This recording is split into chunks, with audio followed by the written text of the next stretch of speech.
Ugh. You're always spitting. That's disgusting, John snapped one evening, pacing the room. You know, you're not the first woman to be pregnant. My sisters managed it without making a fuss. And don't get me started on your laziness. He gestured around the cluttered living room. Always sleeping. You can barely get up without groaning. You can't cook like you used to, you can't even clean properly, and all you do is vomit every few hours. Do you even realize how much I have to put up with? Sarah's face fell. She was exhausted, her body aching from morning sickness, fatigue, and the relentless changes of pregnancy. She wanted to explain, to tell him how difficult it was to carry life inside her, but the words stuck in her throat. John shook his head in frustration. Look at Mrs. Daniels next door. She's pregnant too, and she still goes to work every day, cooks, cleans, takes care of her kids, and she never complains. Why can't you be even half as capable? Sarah looked down silently, her hands trembling slightly. She had hoped for patience and understanding, but all she received were insults and comparisons. The night passed tensely, each of John's words cutting deeper than the last. Sarah tried to rest, but she felt a heavy weight of sadness settle over her. The next morning, John woke to an impossible reality. His own belly was swollen and heavy.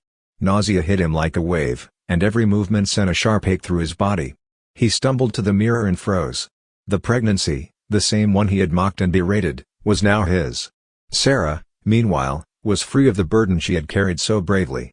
Somehow, the baby had jumped to him. At first, he panicked. How could this happen? But soon, he realized there was no escaping the discomfort, the constant fatigue, the waves of nausea, the emotional swings, even the spitting. He endured it all. Sarah, with the patience she had always shown, cared for him. She brought him food, adjusted his pillows, and soothed him when he cried over the smallest inconveniences. She showed the same compassion he had failed to show her. Days went by, and John's frustration transformed into deep remorse.